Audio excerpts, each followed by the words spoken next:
आज की इस वीडियो में हम बात करेंगे कि रेलवे स्लीपर के बारे में हम जानते हैं इनका कैसे जन्म हुआ था और ये कैसे काम करते हैं और उनको बनाने में क्या क्या चैलेंजेस।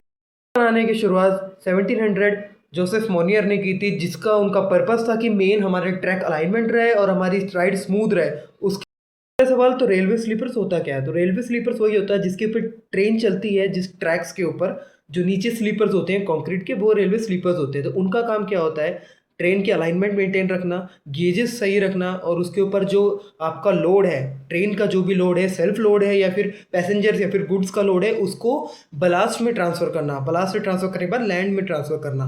तो इसका मेन पर्पस यही है, लोड डिस्ट्रीब्यूशन करना, जिसको हम यूडीएल भी कहते हैं, यूनिफॉर्म डिस्ट्रीब्यूशन लोड। आप ये सब में आपने बहुत कुछ देखा भी होगा, बहुत बार सुना भी होगा यूडीएल क्या होता है। तो आपको इसकी ज़्यादा बताने की ज़रूरत नहीं है। यूनिफॉर्म डिस्ट्रीब्यूटेड लोड होता है कि इसका काम यही होता है कि लोड को प्रॉपरली। पहली रेलवे इंग्लैंड में बनी थी, तब रेलवे को लकड़ी पे चलाया जाता था, जिस पे वुडन पे चलाया जाता था। वुडन पे चलाने का बहुत सारे रीजंस थे कि उसका प्रोज एंड कॉन्स दोनों था। लकड़ी पे चलाने के लिए वो चीप था, सस्टेनेबल था, बट द थिंग ये उसके कॉन्स बहुत सारे थे। पहले सबसे पहले टर्माइट लगना, जैसे दीमक लग जाती हैं। दूसरा फिर वो बहुत जल्दी सड़ जाता था, बारिश की वजह से या फिर मॉइस्चर की वजह से सड़ जाता था। तो बिकॉज एक्सीडेंट के चांसेस बहुत थे उसमें। उसके बाद उसमें आग बहुत जल्दी लग जाती थी। तो इसके बारे में कुछ समय तक चला, बट द थिंग इज़ ये हमारे पास परमानेंट सॉल्यूशन नहीं था।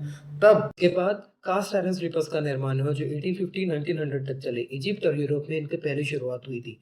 उसकी वजह से ये एज़ पर वुडन स्लीपर्स के तहत तो बहुत अच्छा था, ड्यूरेबल था और इसके ऊपर टर्माइट भी नहीं लगती थी। बट द थिंग इसमें प्रॉब्लम ये थी कि ये बहुत ही ब्रिटल इन नेचर था और ये डीरेलमेंट के बहुत चांसेस थे और इसमें वाइब्रेशंस भी। प्रॉब्लम को समझने के बाद फिर इंजीनियर्स ने सोचा, यार ये भी प्रॉब्लम है, इसमें ये भी प्रॉब्लम है, इसमें वो भी प्रॉब्लम है, तो इसके बाद हम करें क्या?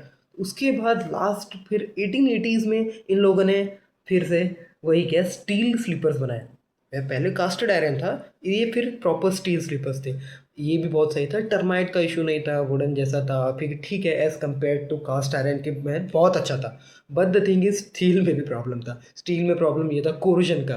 कोरोजन मीन्स जहाँ कोरोजन लग गया स्टील पे, वहाँ पे उसको डेड है, उसका पूरी पूरी वर्केबिलिटी ख़त्म हो जाती है और इससे एक्सीडेंट के चांसेस भी बहुत ज़्यादा बढ़ जाते थे। फिर उसके बाद ये सब सोचने के कंक्रीट स्लीपर का जन्म वर्ल्ड वॉर 2 के बाद हमारे पास सारी चीज़ों की बहुत कमी होने लग गई, टिम्बर की, वुड की, स्टील की, हर चीज़ की कमी होने लग गई और यूरोप और एशिया को भी दूसरा अल्टरनेट चाहिए था। उसके बाद भी कंक्रीट स्लीपर तो बना है, जो पहले बना लिए थे उसमें भी इश्यूज थे, प्रॉब्लम्स थे। उसमें इश्यूज ये थे कि उसको लोड नहीं बेयर कर पा रहा था, उसकी वजह से उसमें क्रैक्स जनरेट हो रहे थे, एक्सीडेंट के चांसेस हो रहे थे। इलेक्ट्रिफिकेशन का फिर से इश्यूज होने लग गया। इलेक्ट्रिफिकेशन का इश्यूज होने के बाद इसके बाद आता है हमारा पीएससी रेवोल्यूशन, जो आज तक हम यूज़ करते हैं। ये बहुत ज़्यादा इंटरेस्टिंग है। इस बार इंजीनियर इसमें बहुत सारे चेंजेस करके इसको परमानेंट सॉल्यूशन बना दिया अभी तक। बहुत ही सही, जो आज भी हमारी ट्रेन उस पर दौड़ती है, वो भी बिना इश्यूज। उसका लाइफ स्पान बहुत आगे कर दिया, बहुत इजी मेंटेनेंस हो गया, सब कुछ अच्छा हो गया, प्रोसीजर बहुत सही हो गया, गेजेस सब सही हो गई, सारा मेंटेन हो गया, डिस्ट्रीब्यूट भी हो रहा था, गेजेस सब कुछ हो गया। तो इसका बताता हूँ आगे कि इसके और कंक्रीट स्लीपर में क्या डिफरेंस था। आप तो यही सोच रहे हैं यार दोनों तो सेम ही होते हैं भाई, कंक्रीट तो वो भी था, कंक्रीट अब भाई तू अभी भी बता रहे हैं, but the thing is concrete हमारा क्रैक होता था। नॉर्मल आरसीसी स्लीपर क्रैक हो जाता है, नॉर्मल आरसीसी स्लीपर सीधा क्रैक हो जाता था। इसके लिए फिर इंजीनियर्स ने और दिमाग लगा के पीएससी यूज़ किया, जिसमें हमारा प्री स्ट्रेसिंग की गई। ओके, उसके बाद प्री स्ट्रेसिंग होने के बाद हाई स्ट्रेसिंग वायर यूज़ हो गई, जिसका इलोंगेशंस होता है, जिसको सब कैलकुलेशंस होने के बाद हमारे पीएससी स्लीपर बन के तैयार थे। जिसमें हमारी इंडियन रेलवेज़ ने 1853 में बॉम्बे से थाने के लिए हमारी फर्स्ट ट्रेन रवाना की गई। इलाहाबाद पहले हुआ 1966 में। इलाहाबाद में पहला एक्सपेरिमेंटल हुआ था हमारा वुडन का, कास्ट आयरन का, स्टील का, सारा बहुत स्ट्रेसेस हुआ।